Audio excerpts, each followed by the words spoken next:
The night was quiet, colder than usual.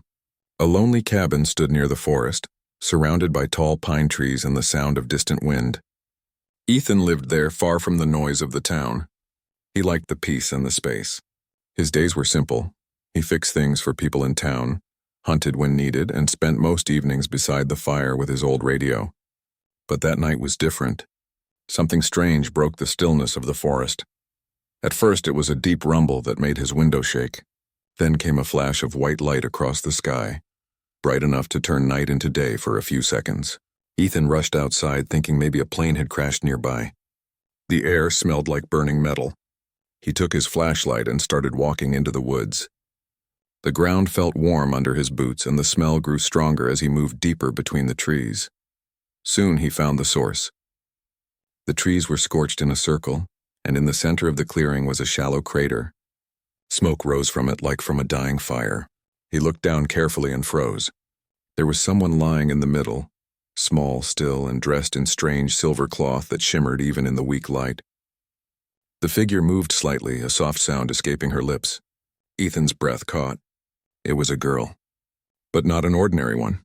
Her skin was pale with a faint glow, her hair silvery white, and her eyes, when they opened, shone with an icy blue light. He hesitated for a moment. She didn't look dangerous, just weak and lost. He took off his jacket and knelt beside her. "Hey, are you okay?" he asked quietly. She tried to speak, but her voice was soft and broken, the words not from any language he knew. Her hand lifted weakly, reaching toward him before she fainted again. Without another thought, Ethan gently picked her up. She was light, almost weightless, and her skin was cold as ice. He carried her all the way back through the forest, careful with every step. At home, he laid her on the couch near the fireplace and wrapped her in blankets. He didn't know who she was or where she came from, but something in him said she needed help. When she finally opened her eyes again, her gaze was confused and frightened. She looked around the room, her breathing fast. Ethan lifted his hand slightly, showing he meant no harm. "It's okay. You're safe," he said softly. She looked at him, then at the fire, the flames reflected in her bright blue eyes. She whispered something that sounded like, "Lyra." Ethan pointed to her and repeated, "Lyra?" She nodded slowly. Then she looked at him and asked in a quiet, uncertain voice, "Human?" Ethan smiled a little and nodded. "Yes, human." She repeated the word a few times as if testing it. Then she pointed at herself again. "Lyra," she said firmly this time. For the next few days, Ethan tried to make her comfortable. She stayed inside most of the time, still weak and learning to speak a little more every day. She watched him carefully, how he cooked, how he used tools, how he started the fire. She copied his actions sometimes, trying to understand. Her eyes were always filled with curiosity, like a child seeing the world for the first time. Ethan realized she was fascinated by simple things. The first time she saw rain, she stepped outside and raised her hands, laughing softly as the drops touched her skin. When she heard music from his radio, she tilted her head and listened with wide eyes as if the sound itself was magic. It made him smile more than he had in years, but there was also sadness in her. Sometimes he caught her staring out the window at the stars, her expression distant and heavy. One evening, he asked her carefully, "Lyra, where are you from?" She didn't answer at first. Then she touched the bracelet on her wrist. It was a thin silver band with glowing symbols. "Valion," she whispered. "My world," Ethan repeated the word slowly. "Valion." She nodded again, her eyes filled with sorrow. He pointed to the bracelet. "And that?" Her face darkened. "Punishment," she said softly. "They send me here. No return." She looked down, her voice breaking a little. Not good enough." Ethan didn't understand all of it, but he understood enough to feel a pang in his heart. She was exiled, banished from her world for something she didn't want to talk about. He didn't ask more. He just said gently, "You're safe here. You can stay as long as you need." That night, she stood by the window again, looking at the stars. "My people, cold. No heart," she murmured in her broken English. "They see weakness as crime." Ethan stood beside her, watching the sky too. "Then they don't deserve you," he said quietly. She turned to him, surprised by his words. He smiled a little. "You're stronger than you think, Lyra. You survived. You're still here." For a moment, she just looked at him, her blue eyes shimmering. Then slowly she smiled. It was small, fragile, but real. the first honest smile since he'd found her. It warmed the cabin more than the fire ever could. The days passed and Lyra started learning faster. She asked about everything: why birds fly, how trees grow, why humans laugh even when they're sad. Her questions were endless, but her wonder made Ethan see his world differently too. One afternoon, he showed her how to plant seeds in small pots near the window. She laughed softly when the soil got on her hands. "Life," she said proudly, pointing at the dirt. "New life," Ethan nodded. "That's right."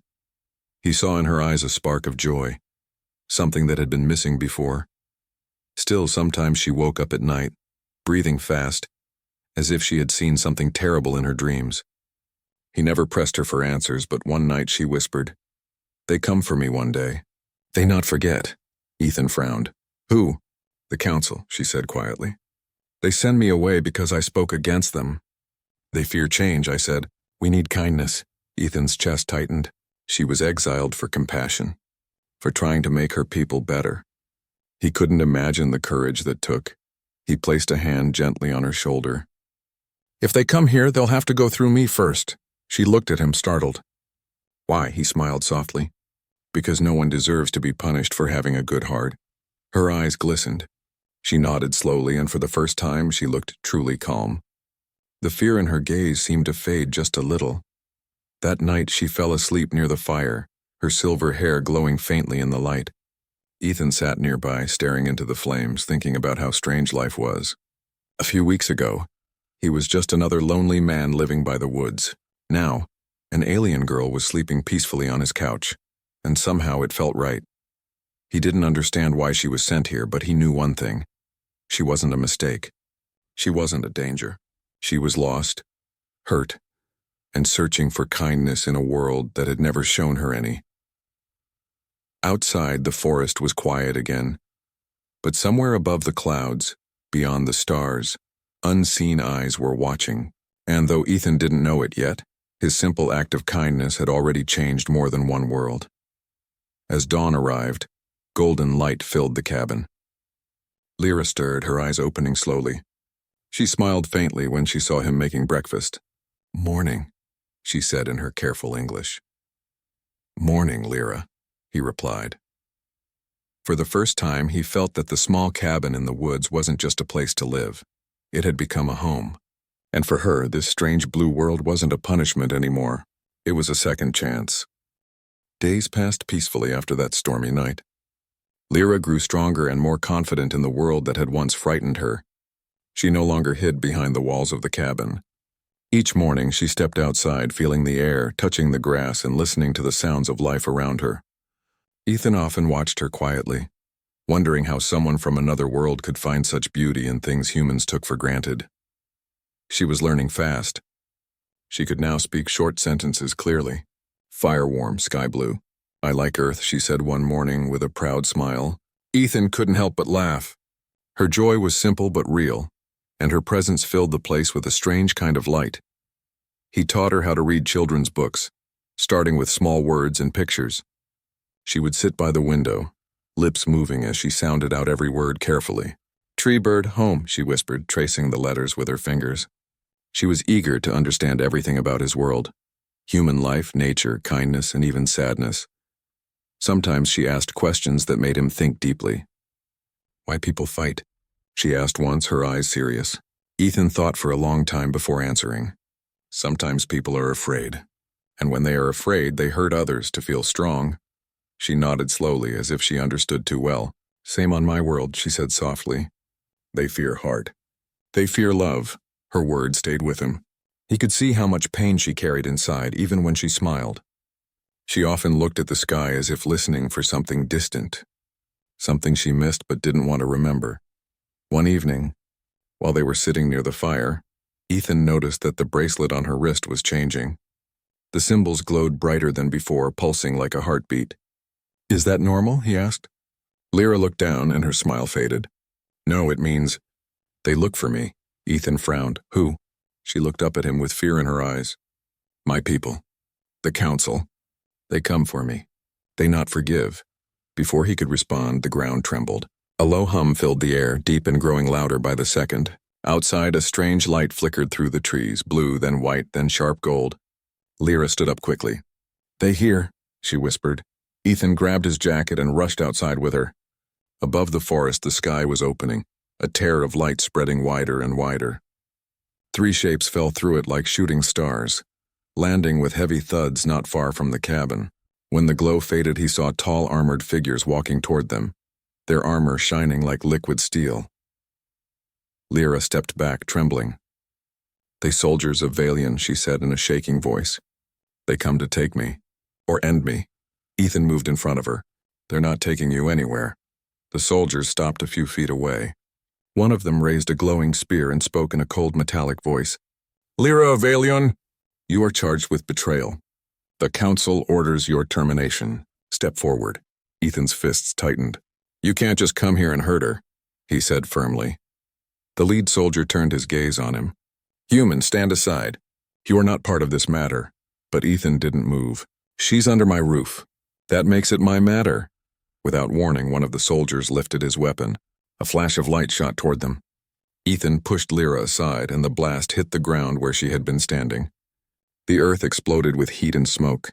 He coughed and grabbed his old hunting rifle from the porch. "Ethan, no!" Lyra shouted, but it was too late. He fired a shot. The sound cracked through the night, echoing across the trees. The bullet struck one of the soldiers in the chest, and the metal armor sparked. The alien staggered back, surprised that such a simple human weapon could touch it. "Stay behind me!" Ethan yelled, loading another round. Lyra's heart raced. She had never seen anyone fight for her before, not like this. On her homeworld, no one dared to stand against the council. But here was a human, unarmored and mortal, refusing to move. Something inside her broke free. The bracelet on her wrist began to shake, glowing so bright that it hurt her eyes. She screamed as it cracked, and then it shattered into pieces. Blue light rushed from her hands, swirling like living fire. Ethan turned, shocked. Her eyes glowed brighter than before, her hair floating slightly in the energy. The soldiers hesitated, recognizing what was happening. "She's awakening," one said in alarm. "Her seal is broken." Lyra stepped forward. Her voice was calm now, steady and filled with quiet power. "You said I was weak. You said my heart made me unworthy. But it's the heart that gives strength." She raised her hand and light burst from her palm. The blast was silent but powerful. It threw the soldiers back through the air. The trees shook from the force. When they tried to rise, she waved her hand again and their weapons melted into glowing dust. Within moments, the forest fell quiet. Only the wind moved. The soldiers lay still, their armor dim. The glow around Lyra faded slowly, leaving her trembling and pale. She fell to her knees, breathing hard. Ethan ran to her and caught her before she hit the ground. "Hey, easy, it's over." "You did it," he said softly. She looked at him weakly, her voice barely a whisper. I didn't want to hurt them, but they left me no choice." He helped her inside, laying her down near the fire. "You did what you had to do," he said gently. "They would have killed you." Tears slid down her cheeks. "In my world, mercy is weakness. I showed mercy once, and they hated me for it. But here, you showed me kindness. You fought for me. Why?" Ethan looked at her quietly. "Because kindness isn't weakness, Lyra. It's the only thing that makes us human." She reached up and touched his hand. Her skin was warm again. "Then maybe." "I want to be human," she whispered. The following days were calm again. The wreckage of the battle was gone. Ethan had buried the broken armor deep in the forest, far from the cabin. Lyra helped him plant flowers over the spot. "Let peace grow here," she said softly. He nodded, admiring her gentle heart. Each night they sat outside together, watching the stars. She often pointed at the sky, showing him the faint blue star where her world once was. "They think I gone," she said. "Maybe it better that way. I have new world now," Ethan smiled. "And a new life." "Yes," she said, smiling softly. "A better one." As the days turned to weeks, Lyra's laughter became part of the forest's sounds. She learned how to cook, how to mend clothes, how to write her name in English. She even made a small pendant out of broken metal from her old bracelet. "It reminds me," she said, holding it up, "that I'm free now." One evening when the sky was red with sunset, Lyra looked at Ethan and said, "You saved me that night. On my world, no one ever did that. You changed me." Ethan smiled gently. "Maybe you changed me too." "I'd forgotten what it felt like to care about someone again." She nodded slowly. "Maybe both our hearts were lost now. Both found." They sat quietly for a long time, listening to the wind in the trees. The stars began to appear one by one, shining like tiny lamps in the dark sky. Far above, beyond human sight, the Council of Valian marked her as gone forever. They thought she was dead, erased by her exile. But Lyra was alive, free, and stronger than ever. And on Earth, in a small wooden cabin surrounded by whispering trees, a once lonely human and a once banished alien girl began a new story. One not written by power or punishment, but by hope, courage, and the kind of love that even the stars could not deny.